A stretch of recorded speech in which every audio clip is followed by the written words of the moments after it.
Bismillahirrahmanirrahim. Assalamualaikum warahmatullahi wabarakatuh.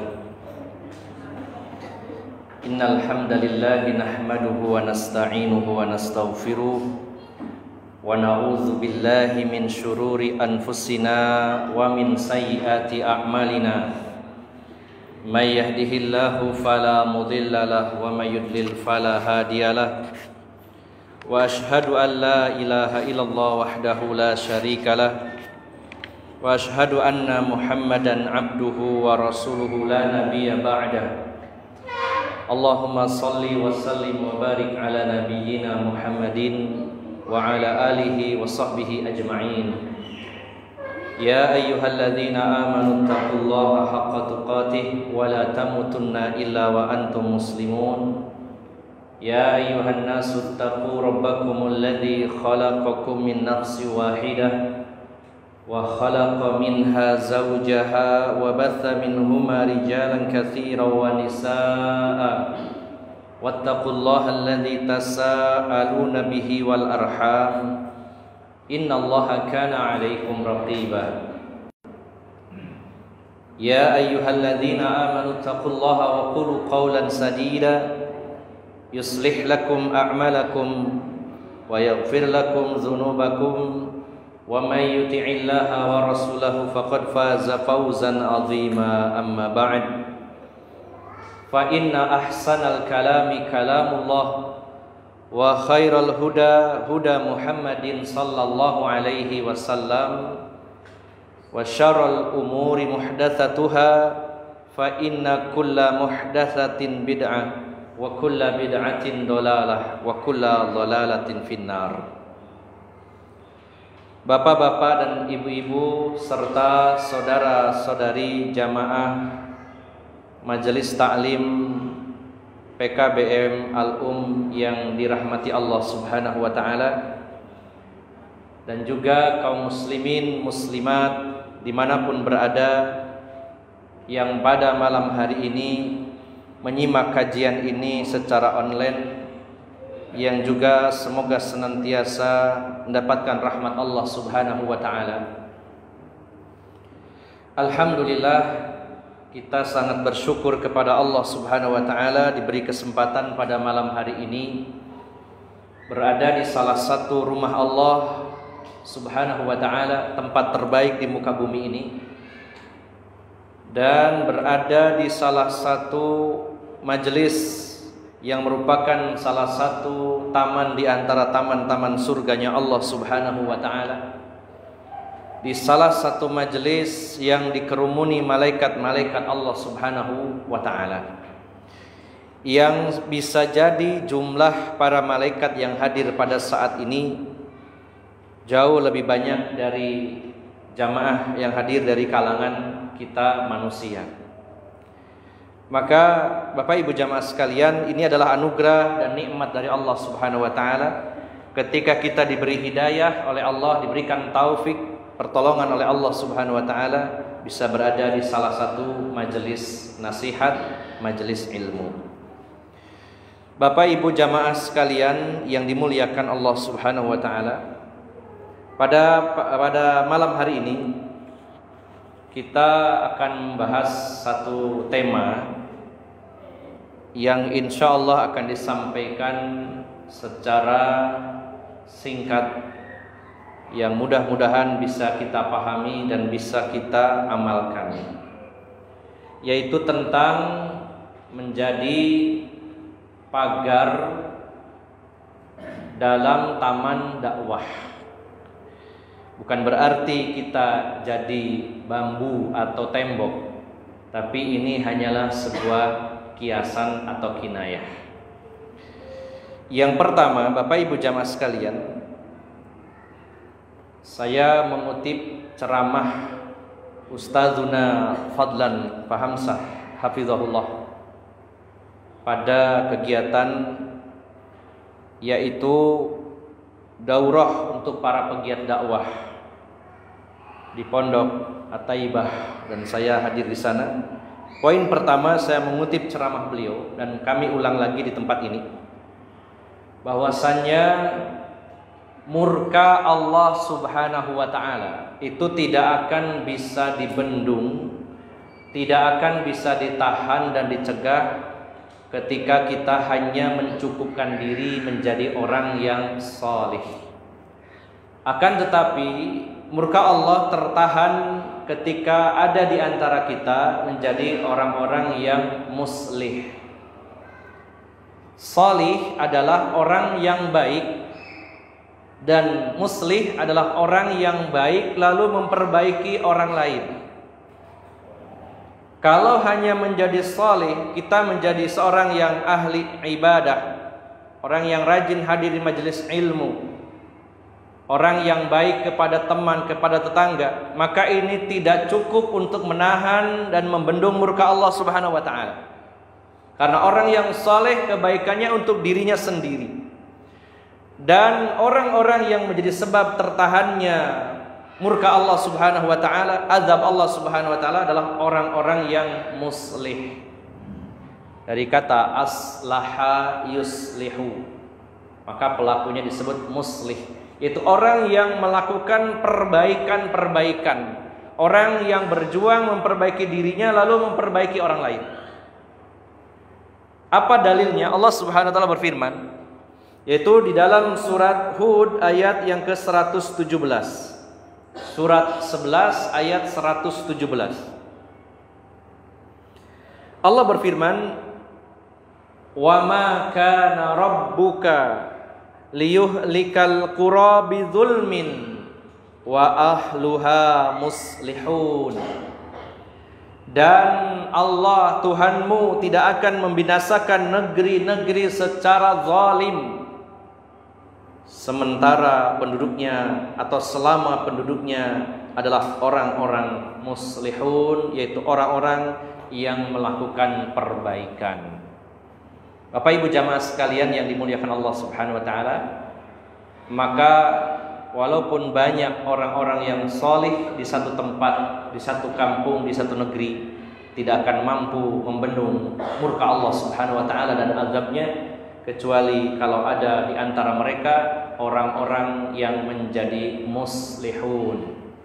Bapak Ibu jamaah sekalian yang dimuliakan Allah Subhanahu wa taala, muslihun atau bentuk tunggalnya adalah muslih, orang-orang yang melakukan perbaikan. Dengan kata lain, mereka adalah orang-orang yang berkecimpung bergerak di dunia dakwah. Mereka adalah para pegiat-pegiat dakwah.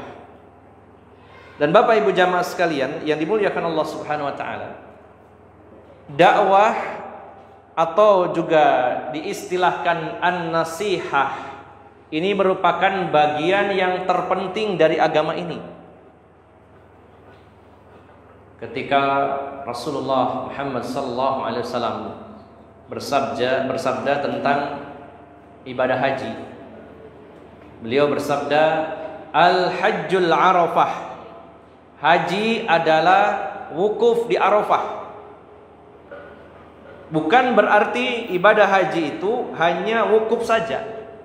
Di sana ada tawaf, ada sa'i, ada lempar jumroh dan lain-lainnya. Tapi mengapa Rasulullah mengatakan al-hajjul arafah, haji itu adalah wukuf di Arafah? Para ulama menjelaskan bahwa yang dimaksud adalah bagian terpenting dari ibadah haji adalah wukuf di Arafah. Bagian terpenting dari manasik haji adalah wukuf di Arafah. Maka ketika Rasulullah menyatakan ad-dinun nasihah, agama adalah nasihat, bukan berarti isinya agama hanya nasihat.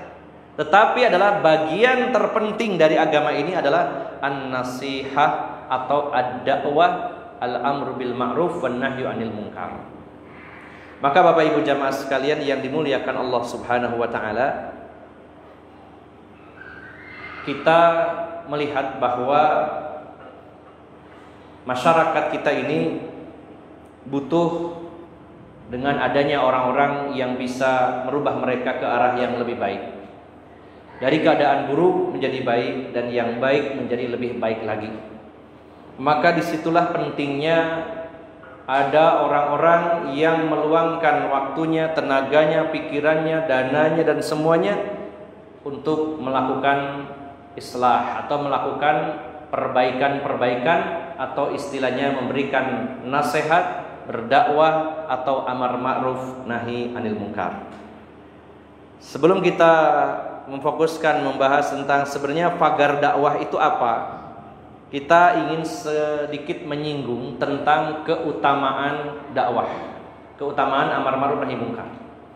Dan ini sudah sangat sering dibahas dan sangat banyak sekali keutamaannya. Namun perlu diingatkan kembali beberapa di antara keutamaan dakwah agar kita termotivasi, yakni akhirnya ingin mengambil bagian dari kegiatan dakwah ini. Bapak Ibu jamaah sekalian yang dimuliakan Allah Subhanahu wa taala. Yang pertama, saya singkat saja ini karena materi sudah sering, namun untuk memotivasi saja, bahwa dakwah itu amar ma'ruf nahi munkar adalah aktivitas tugas dari para nabi dan rasul, dan juga aktivitas serta tugasnya Rasulullah Muhammad sallallahu alaihi wasallam. Para nabi, terlebih Rasulullah Muhammad sallallahu alaihi wasallam, tentunya adalah manusia-manusia pilihan yang dipilih dari miliaran manusia oleh Allah Subhanahu wa taala. Sebagaimana Ibnu Mas'ud pernah berkata, "Innallaha yanzuru ila qulubil ibad fawajada qalba Muhammadin sallallahu alaihi wasallam khairu qulubil ibad fastafahu." Ya. Ibnu Mas'ud mengatakan Allah melihat hati-hati hamba-hambanya, hati manusia. Dan Allah mendapati hati yang terbaik di antara manusia adalah hatinya Rasulullah Muhammad sallallahu alaihi wasallam, maka beliau pilih menjadi utusan Rasul yang terakhir. Dan Allah berikan risalah kepada beliau. Maka para nabi adalah manusia-manusia terbaik yang pernah Allah munculkan di atas muka bumi ini. Dan kalau kita simpulkan apa kegiatan para nabi itu, semua potensi mereka dikerahkan untuk apa? Jawabannya jelas bahwa aktivitas para nabi dan rasul adalah dakwah, amar ma'ruf nahi munkar. Bukankah Allah telah mengutus rasul pertama Nabi Nuh alaihissalam ketika muncul kesyirikan pertama kali di muka bumi ini? Ketika kaumnya menjadikan patung-patung dari tokoh-tokoh yang mereka sucikan, itu Wad, Suwa, Yagus, Ya'uq dan Nasr, menjadi sesembahan selain Allah, maka Allah mengutus Rasul yang pertama yaitu Nabi Nuh alaihissalam. Dan setelah itu terus Allah utus Nabi dan Rasul di setiap zaman, di semua penjuru bumi ini, ke semua kaum Allah utus para Nabi dan Rasul, sehingga Allah tutup dengan Rasulullah Muhammad sallallahu alaihi wasallam. Dan di zaman beliaulah patung yang 5 tadi itu dihancurkan bersama patung-patung berhala yang lainnya ketika pasca perang Fathu Mekah, penaklukan kota Mekah. Muncul dibuat di zaman Nabi Nuh, di Rasul yang pertama, dihancurkan, diratakan dengan tanah pada masa Rasul yang terakhir yaitu Rasulullah Muhammad SAW. Maka aktivitas para nabi dan rasul adalah dakwah, amar ma'ruf nahi anil munkar. Maka alangkah mulia tugas mereka dan mulia pula tugas orang-orang yang melanjutkan tugas para nabi dan rasul, yaitu dakwah. Bagaimana tidak kita tergiur berkecimpung di dunia dakwah, menjadi pegiat-pegiat dakwah, sementara itu adalah aktivitas inti dari para nabi dan rasul. Maka pastikan diri kita semuanya ambil bagian dari kegiatan dakwah, amar ma'ruf nahi anil munkar.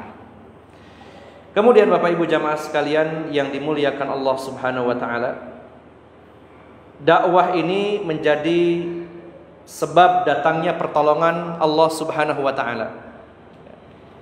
Kita lihat di dalam Al-Qur'an, itu surat Al-Hajj ayat 40-41. Surat Al-Hajj surat 22 ayat 40-41.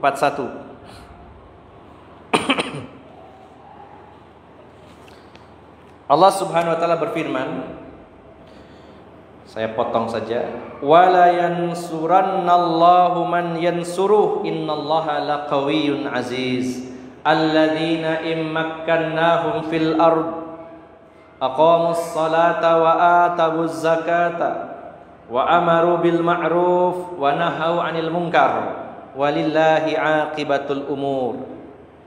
Allah pasti akan menolong orang-orang yang menolong agamanya. Allah pasti menolong orang-orang yang menolong agamanya. Sebagaimana ayat yang lain, intan surullaha yansurkum wa yuthabbit aqdamakum. Jika kalian menolong Allah, menolong agamanya Allah, maka Allah akan menolong kalian dan mengokohkan kedudukan kalian. Maka dalam ayat ini Allah juga menegaskan, dan sungguh pasti Allah akan menolong orang-orang yang menolong agamanya. Yaitu siapa yang akan ditolong oleh Allah? Alladzina immakkannahum fil ardi, yaitu mereka orang-orang yang ketika kami tempatkan mereka di atas muka bumi, aqamus salata wa atawuz zakah, mereka menegakkan salat, menunaikan zakat, wa amaru bil ma'ruf wa nahau 'anil munkar. Dan mereka adalah orang-orang yang amar ma'ruf nahi munkar, dan kepada Allah lah kembali segala urusan. Maka dakwah ini menjadi sebab datangnya pertolongan Allah Subhanahu wa taala. Allah berikan kemenangan, kekuasaan kepada kaum muslimin. Kemudian Bapak Ibu jamaah sekalian, di antara keutamaan dakwah itu adalah Allah akan selamatkan orang-orang yang berkecimpung di dunia dakwah dari murka Allah Subhanahu wa taala. Kita buka di dalam surat Al-A'raf ayat 165. Surat Al-A'raf ayat 165.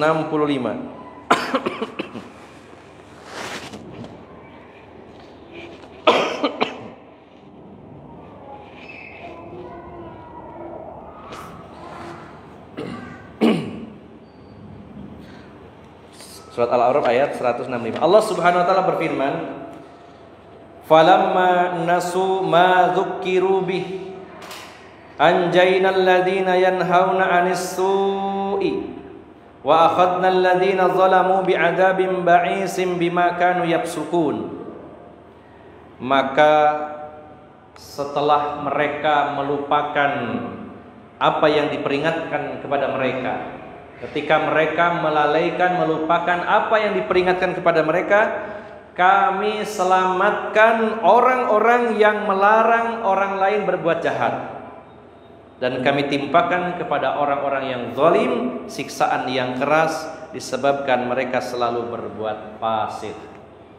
Kita garis bawahi, Allah menyatakan anjaynal ladzina yanhauna 'anis su'. Kami selamatkan orang-orang yang mencegah perbuatan jahat, yang mencegah kemungkaran-kemungkaran. Allah akan selamatkan mereka. Kalau ada pertanyaan, bagaimana dengan orang-orang yang sifatnya abstain? Dia tidak berbuat jahat, tidak berbuat mungkar, tapi juga dia tidak mencegah kemungkaran. Orang-orang yang berbuat kemungkaran, kejahatan, kerusakan, Allah akan binasakan, dan Allah akan selamatkan orang yang mencegahnya. Lalu bagaimana orang-orang yang diam? Dia tidak berbuat jahat, tidak berbuat mungkar, tapi juga tidak mencegah kemungkaran. Sebagian ulama ada yang berpendapat bahwa mereka akan diselamatkan, sebagian lagi berpendapat mereka akan dibinasakan. Dan pendapat yang kedua lebih rajih. Sebagaimana firman Allah dalam ayat yang lain, Allah nyatakan, wattaqu fitnatan la tusibannal ladzina zalamu minkum khassah. Takutlah kalian akan datangnya fitnah, azab, siksaan yang ditimpakan bukan hanya kepada orang-orang zalim saja secara khusus, tapi secara merata. Kalau orang yang melakukan dakwah amar ma'ruf nahi munkar, Allah akan selamatkan. Sementara orang-orang yang diam akan dipukul rata mendapatkan azab Allah Subhanahu wa ta'ala. Maka kita ambil bagian dari orang-orang yang bergerak di bidang dakwah. Dan yang terakhir, sebenarnya banyak, ada belasan keutamaan dari dakwah ini. Yang terakhir adalah dakwah ini adalah termasuk jihad yang paling utama. Ya. Bapak Ibu jamaah sekalian yang dimuliakan Allah Subhanahu wa ta'ala, jihad itu pintunya sangat luas. Bagaimana Imam Ibnu Qayyim al-Jauziyah rahimahullah mengatakan bahwa Pintu jihad itu ada 13. Ada 13. Dan pintu pertamanya adalah thalabul ilm, itu mencari ilmu agama. Kalau ada orang mengatakan bahwa saya ngaji dalam rangka berjihad, itu betul. Tapi sangat disayangkan dan perlu diluruskan ketika ada orang yang sudah ngaji lalu mengatakan saya sudah selesai berjihad, gak butuh jihad lagi. Padahal dia baru berjihad satu pintu, dan itu pintu pertama. Masih ada 12 pintu lainnya dalam jihad fisabilillah, yang dibagi menjadi 4 kategori. Yang pertama, jihadun nafsi, jihad melawan hawa nafsu kita. Dan termasuk thalabul ilmi adalah bagian dari jihadun nafsi. Di situ ada 4 kategori. Kategori pertama, jihadun nafsi, kata Imam Ibnu Qayyim al-Jauziyah rahimahullah. Setelah talabul ilm, kemudian mengamalkan ilmu, kemudian mendakwahkan ilmu, kemudian bersabar. Kemudian kategori kedua, jihadus syaiton, jihad melawan syaiton, terbagi menjadi 2, jihad melawan syahwat dan syubhat. Kemudian yang ketiga, jihadul kufar, jihad melawan orang-orang kafir, orang-orang munafik, orang-orang musyrik, yaitu dengan jiwa, dengan harta, dengan lisan. Dan yang terakhir, kategori keempat adalah jihadul munkarat wal bidah, jihad melawan kemungkaran dan kebid'ahan. Maka di antara jihad itu, amar ma'ruf nahi anil munkar termasuk afdalul jihad, jihad yang paling utama. Sebagaimana Rasulullah sallallahu alaihi wasallam bersabda dalam hadis sahih riwayat Imam Ahmad, beliau bersabda, afdalul jihadi man qala kalimatu haqqin inda sultanin jair. Jihad yang paling utama adalah mengucapkan kalimat yang hak, yang benar kepada pemimpin yang zalim. Ya. Atau dalam hadis yang lain, afdalul jihad kalimatu adlin inda sultanin jair. Seutama-utama jihad adalah mengatakan keadilan di sisi penguasa yang zalim. Maka dakwah itu adalah termasuk jihad, dan juga jihad yang sangat afdol, bahkan yang paling afdol. Maka inilah diantara sekelumit beberapa diantaranya tentang keutamaan amar ma'ruf nahi munkar. Kemudian Bapak Ibu jamaah sekalian, poin intinya, ketika kita memahami bahwa kita ini tidak cukup hanya jadi orang salih, tapi juga harus jadi muslih, karena itulah yang bisa mencegah murka Allah. Kemudian kita memahami betapa besarnya fadilah keutamaan dakwah, berarti kita wajib dan harus menjadikan kita bagian dari aktivitas dakwah. Apakah menjadi pegiat dakwah harus jadi kiai, harus jadi ustadz, harus jadi dai-nya yang ceramah, yang mengajar? Maka jawabannya tentu tidak.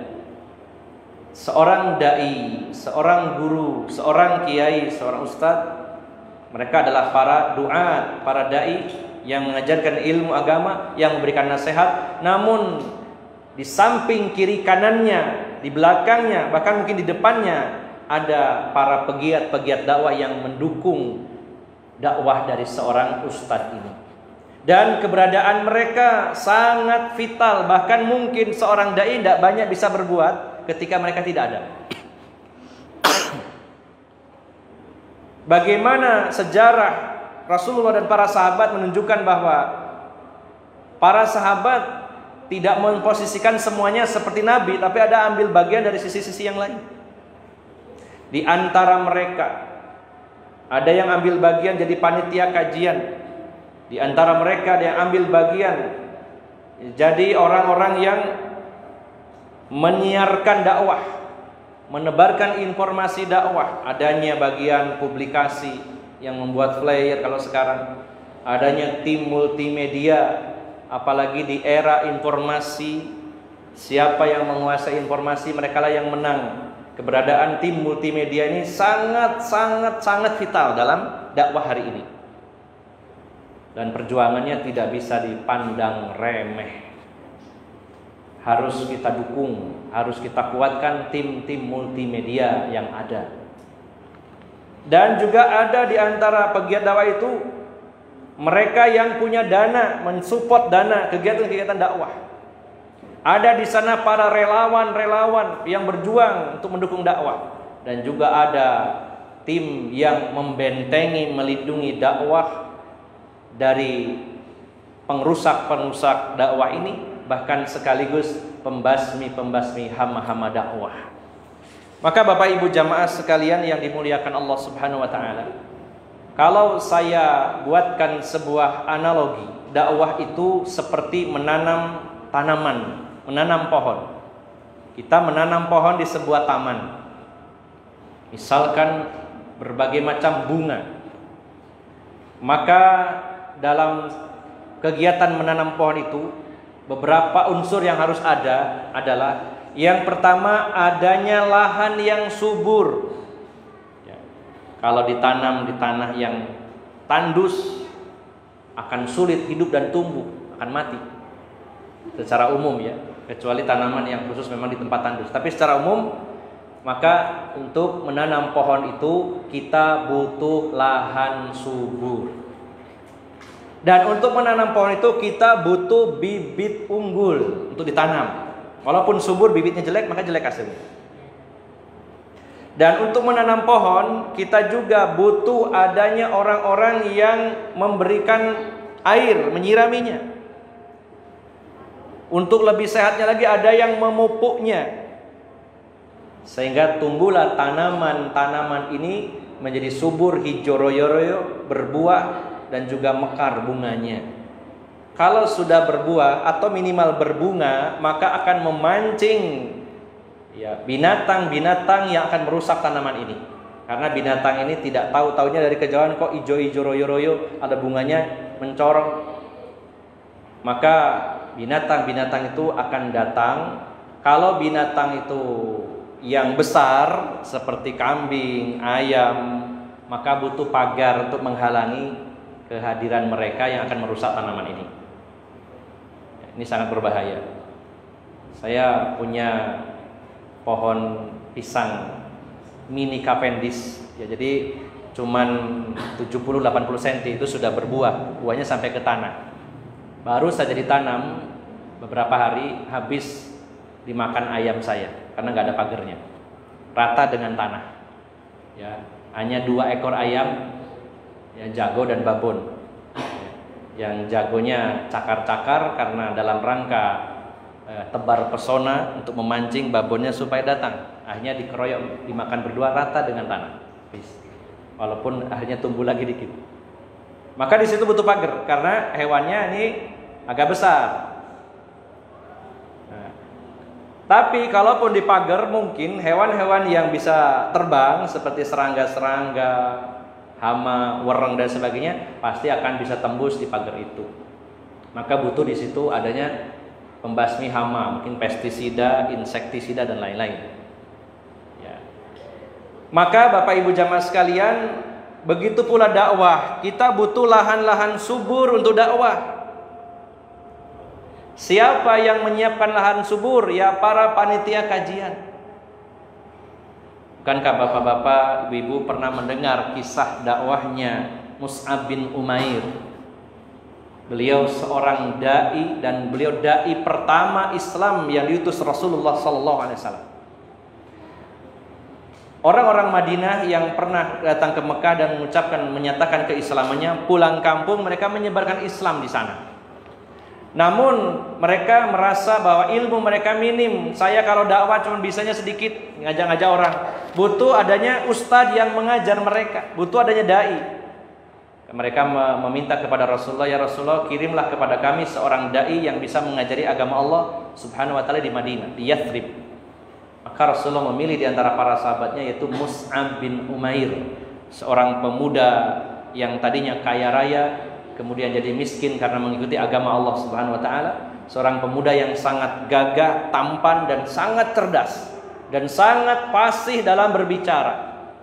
Sampai orang-orang mengatakan seolah-olah kebenaran memancar dari celah-celah giginya Mus'ab bin Umair. Maka Rasulullah pilih beliau, dan dipilihnya itu bukan asal-asalan, sudah melalui mekanisme pemilihan dai yang terbaik. Dipilihlah Mus'ab bin Umair, dikirim ke Madinah. Apakah Mus'ab bin Umair bisa datang begitu saja lalu mengajar ngaji? Tidak. Ada tokoh di balik beliau yang menjadi panitia kajiannya. Siapa? Ada yang tahu? Yaitu tokoh Madinah dari suku Najjar, keluarga besar dari Bani Khazraj, yaitu As'ad bin Zurarah. Beliaulah yang di kebun beliau dibuatkan majelis ilmu. Diundang orang-orang karena beliau tokoh. Saya ada kegiatan, nanti kumpul-kumpul di kebun saya, ada gazebo-nya, kita undang ustadz, nanti saya kasih makan, minum, ngobrol-ngobrol. Ayo monggo. Maka pada datang orang-orang Madinah. Maka di sini peran As'ad bin Zurarah. Dan beliau itu punya seorang ibu, ibunya adalah bibi dari pemimpin terbesar Madinah, yaitu Sa'ad bin Mu'adz. Sa'ad bin Mu'adz ini tokoh tertinggi Madinah yang saat itu belum beriman. Maka melihat perkembangan dakwah Mus'ab bin Umair dari hari ke hari semakin banyak pengikutnya, Sa'ad bin Mu'adz menjadi gerah. Dia ingin menghentikan kegiatan dakwah ini. Gimana caranya supaya dakwah ini berhenti? Tapi saya sungkan dengan keponakan saya, yaitu As'ad bin Zurarah. Nah, kalau panitia kajiannya itu disungkan nih, orang yang menghentikan dakwah itu mikir-mikir, sungkan nih. Apalagi masih famili saya. Caranya ada. Caranya adalah menyuruh orang lain supaya menghentikan dakwah itu. Maka dikirimlah Usaid bin Hudhair. Wahai Usaid, kamu datang ke rumahnya As'ad bin Zurarah, ini sedang ada kajian, kamu bubarkan di sana. Berangkatlah Usaid bin Hudhair membawa tombak sendirian, nggak seperti sekarang demo ratusan gitu ya, menghentikan kajian. Teriak-teriak, hentikan kajian, hentikan proyek pembangunan masjid. Karena apa? Akeh boloneng, ya, pakai corong lagi ya. Usaid bin Hudhair sendirian. Jadi yang namanya menghentikan kajian itu bukan hal yang baru, dari dulu sudah ada. Jadi jangan kaget, biasa. Nah, sebenarnya orang yang di belakang ya makar ini adalah Sa'ad bin Mu'adz, seorang tokoh besar tapi sungkan dengan familinya, sehingga menyuruh Usaid bin Hudhair. Dan tidak tanggung-tanggung ya, bukan demo teriak-teriak kok, tapi bawa tombak langsung ditempelkan di lehernya Mus'ab bin Umair sampai tergores. Wahai Mus'ab bin Umair, kalau kamu tidak pergi dari kampung kami menghentikan kajian kamu, saya akan bunuh kamu. Langsung bunuh. Ya. Kata Mus'ab bin Umair, wahai saudaraku, apakah tidak sebaiknya Anda duduk dulu sebentar dan saya minta diberi kesempatan untuk berbicara. Kalau yang saya sampaikan itu Anda sukai, maka Anda terima. Tapi kalau Anda tidak suka, saya akan pergi, akan pulang ke Mekah. Kata Usaid, ya juga ya, kenapa enggak saya dengarkan dulu, kalau memang itu bagus ya saya terima, kalau jelek akan saya usir. Maka duduklah Usaid bin Hudhair dan mendengarkan ceramah Mus'ab bin Umair. Maka para sahabat menyaksikan cahaya keislaman sudah terpancar dari wajahnya Usaid bin Hudhair sebelum menyatakannya di hadapan Mus'ab bin Umair. Selesai ceramah, selesai kajian, kata Usaid bin Hudhair, wahai Mus'ab, tunjukkan kepada saya bagaimana caranya seseorang yang ingin masuk Islam. Masya Allah, langsung 1 kali kajian masuk Islam. Luar biasa. Maka kata Mus'ab bin Umair, kamu mandi besar lalu datang ke sini ucapkan 2 kalimat syahadat. Maka pulanglah mandi besar, kemudian mengucapkan 2 kalimat syahadat di hadapan kaum muslimin. Setelah itu pulang ketemu Sa'ad bin Mu'adz. Wahai Sa'ad bin Mu'adz, ada kabar berita buruk ini bagi kamu. Ada apa wahai Usaid bin Hudhair? Ya. Saudaramu As'ad bin Zurarah ada yang ngancam mau bunuh, kamu harus datang ke sana sekarang juga. Walaupun ini beda akidah, tapi ini saudara, harus saya bela. Maka berangkatlah Sa'ad bin Mu'adz. Kemudian sampai di majelisnya Mus'ab bin Umair, baru dia sadar bahwa Usaid bin Hudhair sudah masuk Islam, dan itu dia di-prank gitu ya. Saya di-prank supaya datang, tapi didengarkan juga. Dan akhirnya masuk Islam.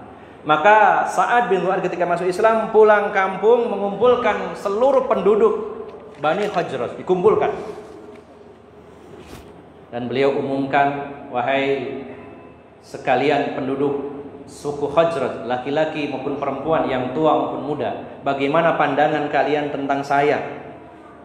Maka semuanya mengatakan, engkau adalah orang yang terbaik, engkau adalah pemimpin kami, engkau adalah penghulu kami, dan sebagainya. Maka kata Sa'ad bin Mu'adz, demi Allah, mulai detik ini saya tidak akan berbicara dengan seorang pun di antara kalian sebelum kalian menyatakan masuk Islam. Makanya satu suku, laki-laki perempuan, kecil besar, tua muda, masuk Islam semuanya. Nah, jadi Bapak Ibu jamaah sekalian, siapa yang berperan saat awal-awal dakwahnya Mus'ab bin Umair? As'ad bin Zurarah sebagai panitia kajian. Berarti keberadaan panitia kajian atau takmir masjid sangat-sangat vital dalam sebuah aktivitas dakwah. Monggo jenengan kalau bisa jadi dai silakan jadi dainya, kalau tidak jadi panitia kajian atau jadi takmir masjid yang mengundang dakwah atau mengadakan acara dakwah. Masuk di sana. Nah, kemudian Bapak Ibu jamaah sekalian, kepada inti pembahasan, lalu yang dimaksud pagar dakwah itu bagaimana? Yaitu orang-orang yang menerjunkan dirinya dalam dunia dakwah dan dia berperan sebagai pelindung dari dakwah, ya, dari para perongrong perusak dakwah ini. Nah, maka dakwah itu menyebarkan hujah, menyebarkan ilmu, maka juga di backup dengan adanya kekuatan yang bisa membentenginya. Saya akan mengutip mukadimah Imam Ibnu Qayyim Al-Jauziyah rahimahullah. Itu dalam kitabnya Al-Furusiyatul Muhammadiyah. Dalam kitab Furusiyah, di mukadimahnya saya kutip hanya beberapa kata di sini, namun ini adalah sesuatu yang sangat penting. Setelah beliau memuji Allah dan bersolawat atas Nabi sallallahu alaihi wasallam dengan panjang lebar, lalu beliau mengatakan, amma ba'd. Imam Ibnu Qayyim Al-Jauziyah rahimahullah dalam kitab Al-Furusiyah Al-Muhammadiyah, di kitab tentang olahraga ini ya, setebal ini, masih berbahasa Arab. Kalau terjemahan sepertinya tebal sekali dan belum ada terjemahannya yang lengkap sementara ini yang saya ketahui. Beliau mengatakan, amma ba'd fa innallaha ta'ala aqama dinal islami bil hujjati wal burhan was sayfi was sinan fakilahuma fi nusrihi akhwani syaqiqani wa kilahuma syaji'un la yatimmu illa bi syaja'atil qalbi wa thubatil jinan. Beliau mengatakan, maka sesungguhnya Allah Ta'ala menegakkan agama Islam ini dengan hujjah dan keterangan, dengan ilmu, dan juga dengan pedang dan panah. Maka antara yang satu dengan yang lainnya saling bersinergi, saling menguatkan. Dan keduanya adalah termasuk bagian dari keberanian, ya, di mana keberanian dalam bertempur tidak akan sempurna tanpa adanya keberanian dari sisi kekokohan hati. Kalau saya simpulkan apa yang beliau katakan, bahwa dakwah ini menyebarkan ilmu, menjelaskan, memberikan hujah, ini harus bersinergi dengan kekuatan. Apakah itu kekuatan fisik atau mungkin kekuatan dari sisi yang lain, termasuk kekuatan dari sisi hukum. Maka Bapak Ibu jamaah sekalian yang dimuliakan Allah Subhanahu wa taala, kalau kita mau peka, mau perhatian bahwa dakwah ini yang sekarang sedang berkembang itu seperti tanaman yang sedang mekar-mekarnya. Kalau saat ditanam dulu, ya, hewan-hewan yang merusak, serangga-serangga perusak itu belum tertarik. Baru gali tanah, naruh bijinya atau bibitnya cilik. Ya, walaupun ada yang merusak di kecil, tapi tidak terlalu menarik. Ya, bibitnya sekecil, ya. Kebo liatnya, aduh lapo ngide sak upil. Kebo kambing tidak tertarik, masih kecil, cuman satu misalnya. Tapi setelah tumbuh hijau royo-royo, apalagi berbuah, berbunga, berbuah, ini akan sangat menarik perhatian. Begitu pula dakwah ketika kecil, ya, yang ngaji 1-2 orang, kajiannya jarang-jarang, pengikutnya sedikit, orang cenderungnya ya seringkalinya tidak memperhatikan. Ya, para perusak-perusak dakwah itu menganggapnya kecil, nggak masalah, nggak level. Tapi begitu dakwah sudah berkembang pesat, pengikutnya banyak sekali. Terbukti ya kalau para dai, para ustadz kondang yang followernya banyak, paling banyak itu yang paling banyak diburu dan paling sering diganggu kajiannya. Kalau ustadznya kondang kecil, nggak terkenal seperti saya, alhamdulillah nggak pernah diganggu. Walaupun diganggu kecil, paling diganggu preman gitu aja ya. Pernah didatangin orang dari motor nunjuk-nunjuk, ya marah-marah saya karena saya ngisi kajian, tapi cuma itu saja. Tapi ustadz-ustadz dai-dai yang kondang yang followernya ratusan ribu, ini menarik perhatian mereka dan mereka pun khawatir dengan dakwah ini. Maka ketika dakwah ini berkembang, perusak dakwah, perongrong dakwah akan bersatu, bersinergi, mencari cara untuk menghentikan laju dakwah ini.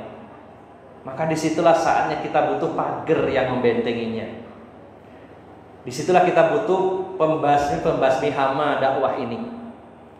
Dan orang yang ambil bagian di situ tidak banyak karena resikonya besar. Ya, resikonya pagar diseruduk, diinjak dan sebagainya. Maka Bapak Ibu jamaah sekalian yang dimuliakan Allah Subhanahu wa taala, kita harus ambil bagian dari kegiatan dakwah ini. Jadi apapun semuanya penting. Apakah jadi dai-nya, apakah panitia kajiannya, apakah tim publikasinya, tim multimedianya, apakah donaturnya, atau juga termasuk pagar yang menghalangi dakwah ini dari para perusak dakwah ini. Sudah isya ya? Ya, saya break dulu sebentar, azan isya, nanti setelah ini dilanjutkan sedikit. Aqulu qauli hadza wa astaghfirullah li wa lakum.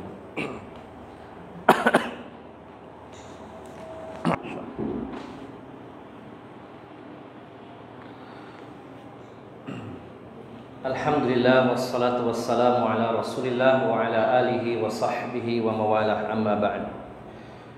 Bapak-bapak dan ibu-ibu, saudara-saudari jamaah yang dimuliakan Allah Subhanahu wa taala.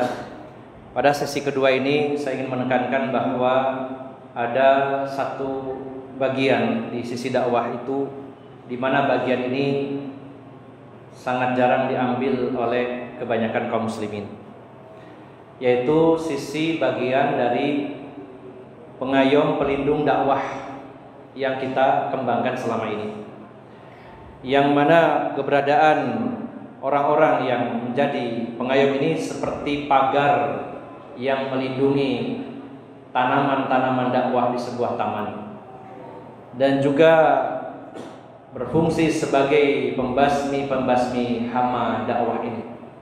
Ini yang harus kita perkokoh dan kita perkuat. Karena kalau dulu mungkin kita merasa nyantai dan nyaman-nyaman saja dakwah ini, tapi semakin hari semakin berkembang, maka orang-orang yang tidak sejalan dan sependapat bahkan bertentangan dengan dakwah kita merasa gerah dan tidak senang, sehingga mereka mengerahkan segala kekuatan untuk menghentikan laju dakwah ini. Belum lagi ditambah dengan adanya makar orang-orang kafir dan orang-orang munafik yang mengadu domba sesama muslim, dibentur-benturkan satu kelompok dengan kelompok yang lainnya. Maka posisi kita pada posisi yang sulit. Di satu sisi kita ingin mengembangkan dakwah, tapi para penghalang dakwah juga dari saudara kita sendiri, sehingga di sana seringkali terpecah belah persatuan kita. Sebagian kita mengatakan bahwa kita harus lawan, sebagiannya lagi wah ini saudara kita ngapain dilawan. Maka Bapak Ibu jamaah sekalian yang dimuliakan Allah Subhanahu wa taala, apapun jenis kezaliman, walaupun itu dilakukan orang-orang muslim, kita harus mencegahnya sesuai dengan kemampuan yang kita miliki. Kalau ada di antara saudara-saudara kita yang dakwahnya diganggu, kajiannya dibubarkan, pondoknya akan ditutup, pembangunan masjidnya dihalang-halangi, maka posisi mereka sedang terzolimi. Dan orang-orang yang menghalanginya termasuk orang-orang yang zalim walaupun muslim. Maka kita harus menolong mereka dua-duanya, yang berbuat zalim maupun yang dizalimi. Sebagaimana hadis Nabi SAW, beliau bersabda, unsur akhaka zaliman au madluman. Tolong saudaramu yang berbuat zalim maupun yang terzalimi. Para sahabat bertanya, "Ya Rasulullah, kalau orang yang terzolimi jelas bagi kita untuk menolongnya.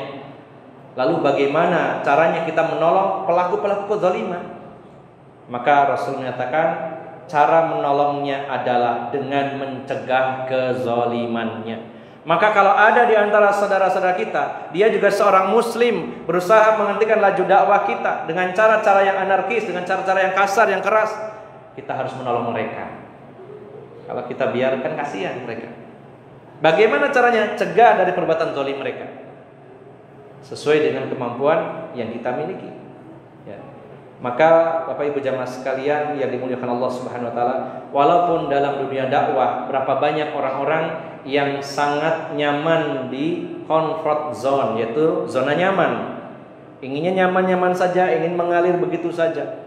Tapi sunnatullah dakwah itu selalu ada perongrong, ada resiko. Kalau kita selama ini berkecimpung di dunia dakwah, belum pernah ada kesulitan dipertanyakan dakwah kita ini. Berapa banyak orang-orang yang mengaku dai, berdakwah begitu lancar, pengikutnya banyak, bahkan dia bisa memperkaya diri, hidupnya nyaman, nggak pernah ada resiko menghadapi dakwanya. Ada pertanyaan besar dalam dakwahnya, karena sunnatullah para nabi dan rasul. Bagaimana Rasulullah SAW dalam berdakwah? Beliau orang yang hebat, beliau orang yang baik, tapi berapa banyak yang benci dengan dakwah beliau, berusaha menjatuhkan karakter beliau, bahkan berencana membunuh beliau. Maka Bapak Ibu jamaah sekalian, jangan pernah kita terlalu lelap dalam tidur kita nyantai dalam dakwah kita ini dan merasa nyaman. Lalu ketika ada resiko menghadang, kita menghindar. Kita nggak mau tahu. Bukankah kita pengikut Rasulullah, di mana Rasulullah menghadapi resiko-resiko? Bukan kita mencari masalah, bukan kita membuat resiko, tapi ketika kita menjelaskan kebenaran, pasti sunnatullah akan ada penentangnya. Ini adalah lapangan pahala, ladang pahala bagi kita semuanya. Maka ambil bagian dari kegiatan dakwah ini. Apakah jadi seorang dai, apakah seorang panitia kajian, menjadi takmir masjid, bagian publikasi, multimedia, bagian donatur, atau bagian apa saja yang bisa mendukung dakwah.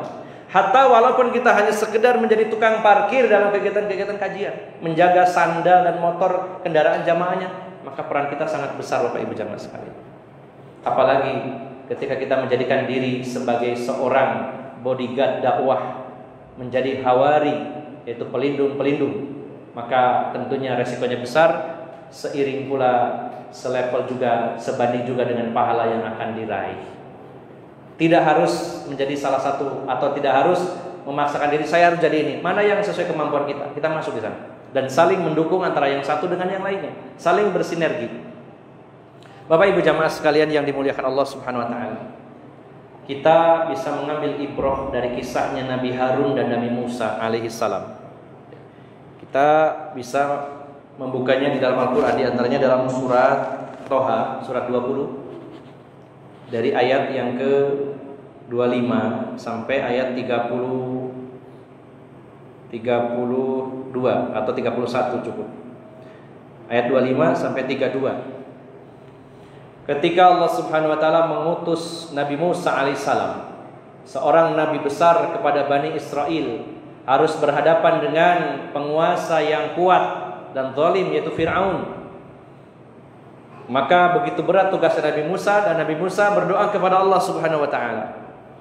Di dalam surat 20 surat Toha ayat 25, Nabi Musa berdoa kepada Allah, qala rabbishrah li sadri wa yassir li amri wahlul 'uqdatam min lisani yafqahu qawli waj'al li waziran min ahli Haruna akhi ushdud bihi azri wa asyrikhu fi amri. Ini doanya Nabi Musa alaihissalam. Ya Allah, lapangkanlah dadaku dan mudahkanlah urusanku, dan lepaskanlah kekeluhan lidahku, agar mereka mengerti perkataanku, dan jadikanlah untukku seorang asisten dari keluargaku, yaitu Harun saudaraku. Nah, yang kita garis bawahi adalah kalimat ushdud bihi azri, teguhkanlah kekuatanku dengan keberadaannya. Teguhkanlah kekuatanku dengan adanya Nabi Harun ini. Kainusabbiha wa asyriku fi amri, dan jadikanlah dia yaitu partner dalam urusanku.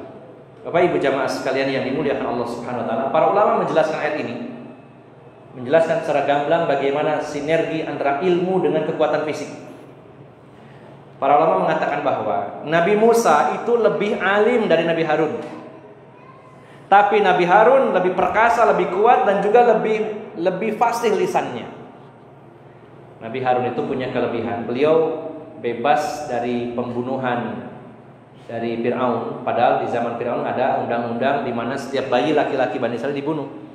Sementara Nabi Musa diselamatkan karena dihanyutkan di Sungai Nil. Lalu pertanyaannya, Nabi Harun selamatnya bagaimana?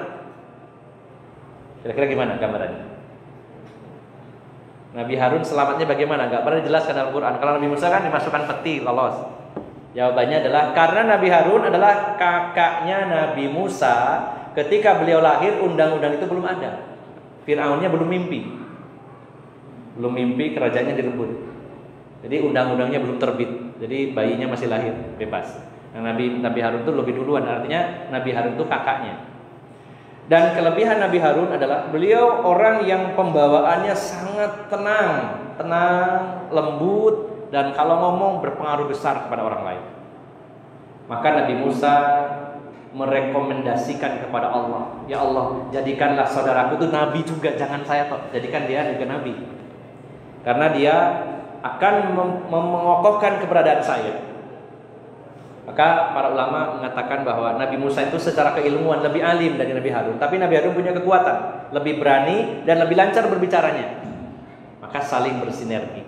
Disitulah pentingnya sinergi dalam dakwah ini. Kemudian Bapak Ibu jamaah sekalian, bagaimana Nabi Isa dengan para Hawariyun? Ya. Kita dapatinya dalam Al-Quran, di antaranya ya, dalam surat As-Saff tadi yang kita baca dalam surat As-Saff ayat 14 ayat terakhir. Ya ayyuhalladzina amanu kunu ansarallah kama qala Isa bin Maryam lil hawariyyin man ansari ilallah. Wahai orang-orang yang beriman, jadilah kalian penolong-penolong agama Allah. Sebagaimana perkataan Isa ibnu Maryam kepada Hawari, siapa yang akan jadi penolong-penolong agama Allah? Qalal hawariyuna nahnu ansarullah. Maka Hawariyun mengatakan, kamilah penolong-penolong agama Allah Subhanahu wa taala. Maka Hawari itu apa? Secara bahasa dan mengatakan bahwa Hawari itu adalah orang yang berpakaian serba putih. Tapi yang dimaksud di situ adalah para pengawal setia sekaligus jadi murid-murid setianya Isa ibnu Maryam. Di mana mereka itu selain belajar ilmu agama kepada Nabi Isa, mereka juga jadi pasukan yang melindungi beliau dan rela mati untuk dakwah beliau. Kan salah satunya yang jadikan orang yang wajahnya menyerupai Isa ibnu Maryam yang disalib, itu salah satu dari muridnya. Dia mendedikasikan dirinya jadi murid yang ngaji ya sekaligus pelindung, pengawal setia dan siap mati untuk membela Nabi Allah Subhanahu wa taala dan Nabi Isa alaihissalam. Jadi dalam sejarah para nabi pun ada yang namanya para pelindung-pelindung dakwah ini yang setia mendampingi para dai dan membela, bahkan mengorbankan hartanya, jiwanya dan segalanya. Kemudian yang terakhir Bapak Ibu jamaah sekalian, satu pelajaran yang bisa kita petik yaitu keberadaan sahabat yang diberi gelar Hawari Nabi sallallahu alaihi wasallam. Dalam peristiwa peperangan, ya, sebenarnya yang paling fenomenal hadis ini keluar pada saat peristiwa perang Khandaq. Ada seorang sahabat yang sangat terkenal yang bernama sahabat Zubair bin Awam. Beliau seorang sahabat yang perawakannya tinggi besar, sehingga kalau menunggang kuda Arab yang tinggi, telapak kakinya ya bergesekan dengan tanah karena saking tingginya. Ada di antara beberapa orang di zaman Rasul itu yang berperawakan besar, di antaranya Umar bin Khattab radhiyallahu anhu. Ya, kalau kita bayangkan seberapa tingginya Umar itu, para sahabat ketika menjelaskan fisiknya Rasulullah sallallahu alaihi wasallam, dalam Syama'il Muhammadiyah bahwa tingginya Rasulullah itu pertengahan di antara Umar dan Ibnu Mas'ud. Berapa tingginya Ibnu Mas'ud? Tingginya Ibnu Mas'ud adalah kurang lebihnya seperti tingginya orang Indonesia, 160-an lah ya, 160-an. Dan sahabat Umar tingginya kurang lebih sekitar 2,20 meter, 220 cm. Nah, Rasulullah di tengah-tengahnya, tingginya sekitar 180 sampai 190. Itu tingginya Rasulullah sallallahu alaihi wasallam. Maka di antara sahabat Nabi yang tinggi dan besar itu adalah Umar bin Khattab, kemudian Hamzah bin Abdul Muthalib, dan juga Zubair bin Awam. Dan termasuk juga lawan tanding Rasulullah dalam peristiwa gulat, yaitu Rukanah, itu tingginya juga sama. Zubair bin Awam seorang sahabat yang tinggi besar dan ahli tempur, dan beliau orang yang sangat kaya, punya banyak usaha, sampai punya 1000 budak, di mana 1000 budak ini setor upeti kepadanya. Kita bisa melihatnya dalam kitab Ghazawat Rasul dan kitab-kitab lainnya bagaimana keberanian Zubair bin Awam dalam setiap sesi pertempuran. Di antaranya dalam peristiwa perang Badar, beliaulah yang menjadi sebab terbunuhnya Ubadah bin Amr bin As. Kata Zubair bin Awam, saat perang Badar berkecamuk, salah satu dari pasukan musuh yaitu bernama Ubadah bin Amr bin As, di mana dia memakai baju besi yang sangat rapat, tidak ada satupun celah kecuali matanya. Jangan dibacok tidak bisa, dipanah tidak bisa, ditombak tidak bisa, karena tertutup rapat semuanya dengan baju besi, kayak Iron Man gitu. Cuman kalau ini ada yang celah, yaitu matanya, karena dulu mungkin belum ada teknologi untuk nutup ya, jadi terpaksa harus lubang matanya dua. Maka beliaulah Zubair bin Awam yang berhasil membunuhnya dengan cara menusukkan tombak di matanya sampai tewas, dan dia menginjak badannya. Dan beliau Zubair bin Awam mengatakan, betapa susahnya membunuh orang ini, saya harus lepaskan kena matanya, nyuluk itu gimana caranya, dan berhasil dibunuh. Dalam peristiwa perang Uhud, 700 pasukan muslim melawan 3000 pasukan kafir. Kemudian saat sebelum berkecamuk biasa ada perang tanding. Ada perang tanding. Siapa yang maju dari kalangan musyrikin yaitu Thalhah bin Abi Thalhah. Thalhah bin Abi Thalhah. Dia menunggang unta yang besar, dan dia seorang penunggang yang hebat, sampai para sahabat mengatakannya Kabsul Katifah, penunggang kuda terhebat, yaitu Thalhah bin Abi Thalhah. Penunggang kuda tapi naiknya unta. Kenapa? Ya, berbagai macam kendaraan dia mampu. Kalau unta kesulitannya adalah dia tinggi, susah. Yang mau bacok belum tentu nyampe gitu ya. Nah, maka Thalhah bin Abi Thalhah inilah yang maju ke depan dan menantang kaum muslimin. Siapa jagoan kalian? Siapa yang berani melawan saya? Sebelum terjadinya perang berkecamuk, biasa ada adu tanding dulu. Maka para sahabat diam semuanya, bingung siapa ya ngelawan Thalhah bin Abi Thalhah, naik untanya segitu tingginya. Ditantang oleh siapa yang berani melawan saya, adu tanding dengan saya. Maka meluncurlah Thalhah bin Abi Thalhah naik kuda, dan apa yang beliau lakukan? Beliau meluncur dengan kudanya dengan cepat, ya. Dan ketika sudah mendekat ke untanya Thalhah bin Abi Thalhah, beliau lompat ke untanya itu, dari kudanya lompat. Kira-kira kalau nggak pernah latihan bisa nggak? Jangankan lompat dari kuda ya, naik kudanya saja bolak-balik ke pelorot ya. Dari kudanya begitu dekat, bermanuver lompat ke untanya, dan dijatuhkan Thalhah bin Abi Thalhah, langsung dibunuh. Dan Rasulullah bertakbir yang diikuti gemuruh takbir para sahabat. Allahu Akbar, mati langsung. Ya, itu adalah Zubair bin Awam. Nah, yang paling fenomenal ada dalam peristiwa perang Khandaq, perang Farid. Dan ini perang, para ulama mengatakan Asyadul Ghazwah atau Asadul Ghazwah, perang yang paling berat yang dialami kaum muslimin di zaman Rasulullah SAW. Karena Madinah dikepung 10.000 pasukan, 6.000 dari suku Ghatfan adalah tentara bayaran yang profesional. Di 10.000 itu adalah 6.000, 60%-nya adalah tentara bayaran suku Ghatfan yang dibayar oleh Yahudi Khaybar. Dan sisanya 4.000 adalah kaum musyrikin Mekah, bergabung mengepung kota Madinah. Dan secara mental lebih berat waktu itu perang itu. Kenapa? Karena perang di dalam kota Yang dikhawatirkan para sahabat adalah bagaimana dengan para wanita, bagaimana dengan anak-anak.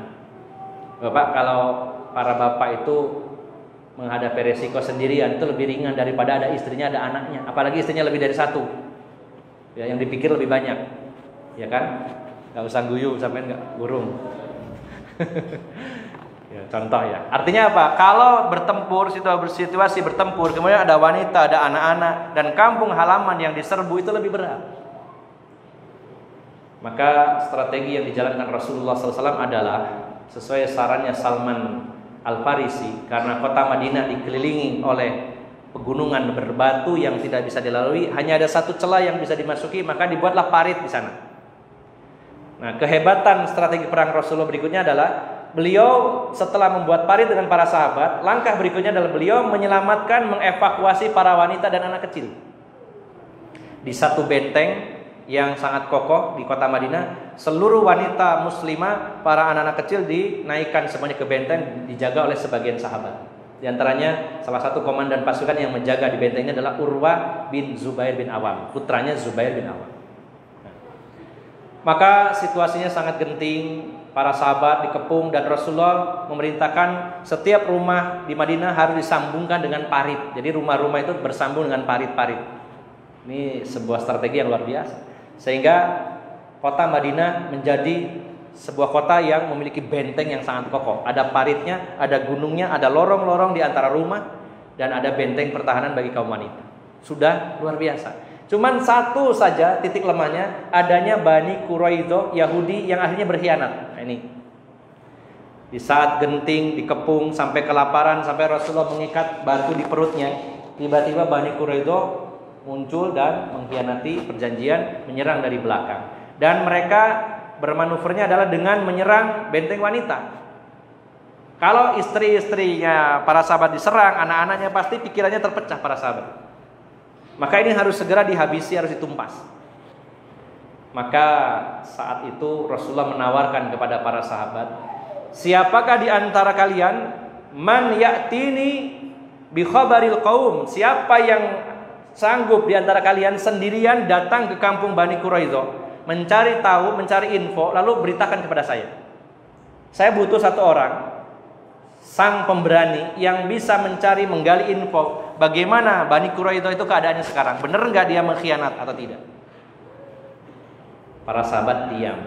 Lalu angkat bicara Zubair bin Awam, saya wahai Rasulullah, saya akan datang ke sana mencari tahu dan memberitahukannya kepada anda. Lalu Rasulullah mengulang kembali, siapa di antara kalian yang akan mendatangi Bani Quraidah? Siapa yang sanggup? Maka angkat bicara Zubair bin Awam, saya wahai Rasulullah. Maka kata Rasulullah, beliau bersabda dalam hadis dari Jabir bin Abdullah, hadis riwayat Bukhari, beliau bersabda, inna likulli nabiyyin hawari, setiap nabi itu punya hawari, pengawal setia, teman setia yang jadi bodyguardnya. Setiap nabi punya hawari.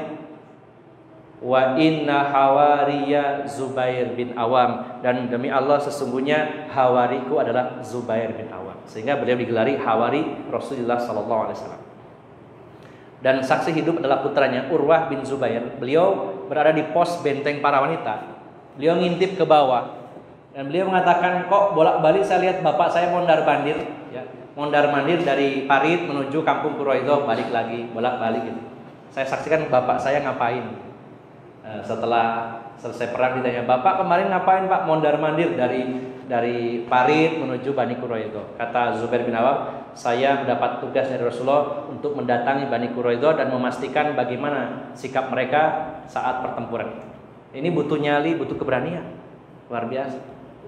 Maka Bapak Ibu jamaah sekalian yang dimuliakan Allah, inilah fakta-fakta sejarah yang membuktikan betapa para sahabat bersinergi dalam berdakwah. Di antara mereka ada yang jadi dai, di antara mereka ada yang jadi panitia kajiannya, di antara mereka ada yang bagian menyebarkan dakwah, mempublikasikannya, dan juga ada yang jadi pagar dakwah ini untuk melindungi Ka'bah, melindungi dakwah dari segala serangan musuh yang merongrong dakwah ini. Maka silakan kita ambil bagian dari dakwah ini di bagian manapun, semuanya sangat penting. Jangan sampai kita tidak ambil bagian. Wis itu urusannya orang lain, saya mah nyantai-nyantai saja. Maka sangat disayangkan dan Eman melihat bagaimana fadilah dari dakwah tersebut. Jadi mulai sekarang rubah mindset kita bahwa dakwah itu bukan tugasnya dai saja, tapi tugas semua orang. Tugas dari kita semuanya. Silakan bersinergi. Apapun potensi yang kita miliki, curahkan semuanya untuk mengembangkan dakwah ini. Terus gencarkan dakwah ini sampai kemanapun, ke pelosok negeri ini, bahkan ke pelosok dunia. Mudah-mudahan Allah Subhanahu Wa Taala memberikan hidayah dan taufik kepada kita semuanya, sehingga dada kita dilapangkan, sehingga kita memiliki semangat untuk ambil bagian dari dakwah mubarakah ini. Dari awal hingga akhir saya mohon maaf yang sebesar-besarnya apabila ada perkataan dan sikap yang kurang berkenan. Aqulu qouli hadza wa astaghfirullah li wa lakum. Wa akhiru da'wana alhamdulillahirabbil alamin. Subhanakallahumma wa bihamdika asyhadu an la ilaha illa anta astaghfiruka wa atubu ilaik. Wassalamu alaikum warahmatullahi wabarakatuh.